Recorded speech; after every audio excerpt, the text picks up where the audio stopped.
안녕하세요. 오늘 이 시간에는 부동산을 살 때 반드시 확인해야 하는 것, 바로 부동산 등기부등본 보는 방법에 대하여 알아보겠습니다.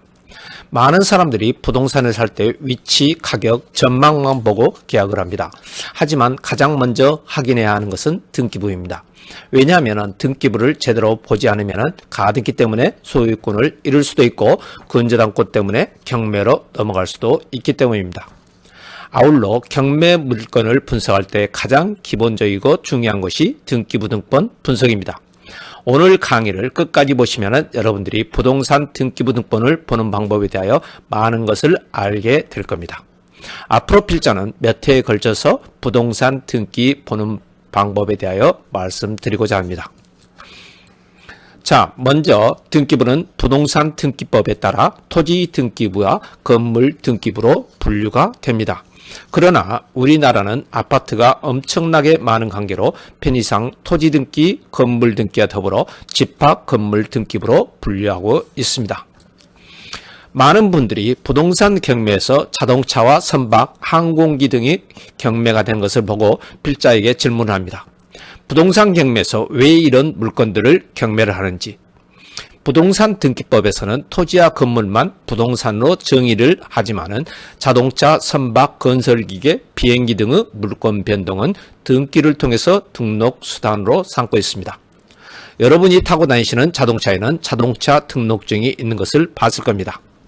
다시 말하자면 자동차, 선박, 건설기계, 비행기 등은 부동산이 아닌 동산에 해당되지만 등기 또는 등록이라는 특수성 때문에 부동산 경매에 관한 규정이 준용이 됩니다. 등기부 등본은 크게 세 가지 부분으로 이루어져 있습니다. 표제부, 갑구, 울구. 이 세 가지만 이해하면 등기부는 사실 90% 이해했다고 보셔도 됩니다. 먼저 표제부입니다. 표제부에는 이 부동산의 기본 정보가 나옵니다. 이 부동산의 기본 정보는 토지와 건물의 등기부에 따라 다음과 같이 표시됩니다. 즉, 토지는 소재 지번, 지목, 면적 등이 표시가 되고 건물은 소재 지번, 건물 번호, 건물 내력 등으로 표시가 됩니다.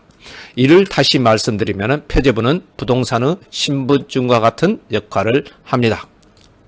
집합 건물은 소재 지번, 건물 명칭 및 번호, 건물 내력이 표시가 됩니다. 즉, 이 아파트가 20층이면 지하층부터 20층까지 전체가 표시가 됩니다. 자, 다음은 갑구입니다. 갑구는 매우 중요합니다. 왜냐하면 여기에는 소유권과 관련된 내용이 나오기 때문입니다.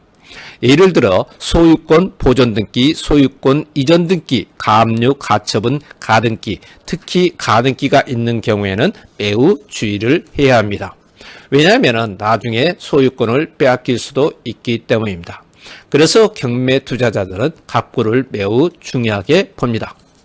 마지막은 울구입니다. 울구는 돈과 관련된 권리가 나옵니다. 대표적인 것이 바로 근저당권, 전세권, 지상권입니다. 특히 근저당권은 거의 모든 부동산에 있습니다. 왜냐하면 대출을 받았기 때문입니다. 물론 대출을 받지 않았다면 울구는 없습니다.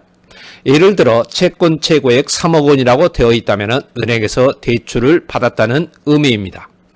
참고로 채권 최고액이 3억 원이라고 하면 대출 금액은 3억 원이 아닙니다. 보통 은행에서는 대출할 금액의 120에서 130%를 근저당권 설정을 합니다.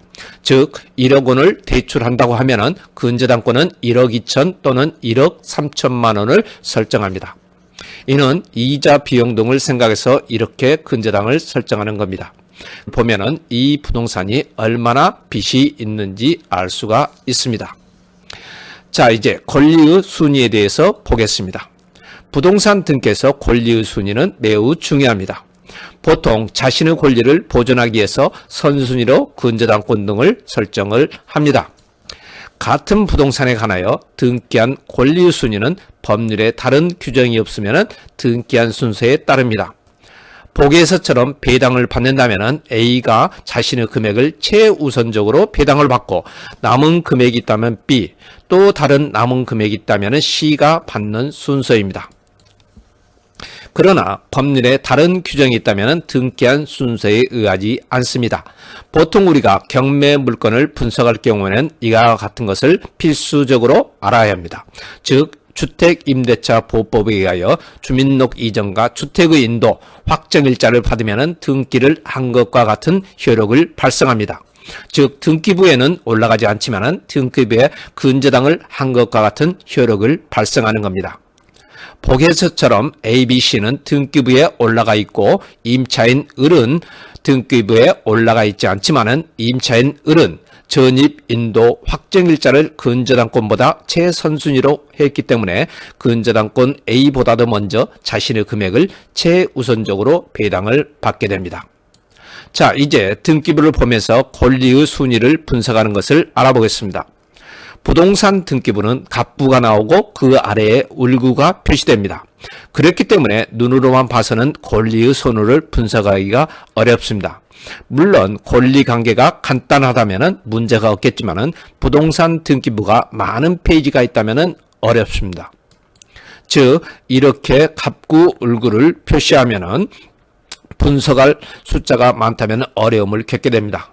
왜냐하면 이처럼 간단한 등기라면 분석이 쉽겠으나 부동산 등기 페이지 숫자가 많다면 분석하기가 어렵습니다. 그래서 필자는 등기 분석표를 이처럼 만들어서 분석을 합니다. 갑과 을구를 동시에 표시하고 그 순서별로 정리를 하면 한눈에 분석을 할 수가 있습니다. 여러분들도 이와 같은 표를 만들어서 분석을 하시면 매우 편리할 겁니다. 자, 이제 강의를 마치기 전에 필자는 부동산 등기에 관하여 몇 차례에 걸쳐서 집중적으로 말씀을 드리도록 하겠습니다. 부동산 등기는 대학교나 석박사 과정에서도 많은 것을 가르쳐주지 않습니다. 가르쳐주더라도 법무사가 하는 내용, 즉 등기를 하는 방법을 주로 가르쳐주는데 우리에게는 그런 것이 필요한 게 아니라 등기를 분석하는 방법을 아는 것이 필요합니다. 필자의 방송을 몇 차례에 걸쳐 자세히 들으신다면 부동산 등기를 분석하는 데 있어 많은 도움이 되실 겁니다. 마지막으로 세영경매학원에서는 오프라인 강의와 함께 온라인 강의를 하고 있습니다. 강의는 매주 화요일과 목요일 일주일에 2번 저녁 7시부터 9시까지입니다. 수강을 원하시는 분들은 참고하시길 바랍니다. 자, 오늘 강의는 여기서 마치겠습니다. 감사합니다.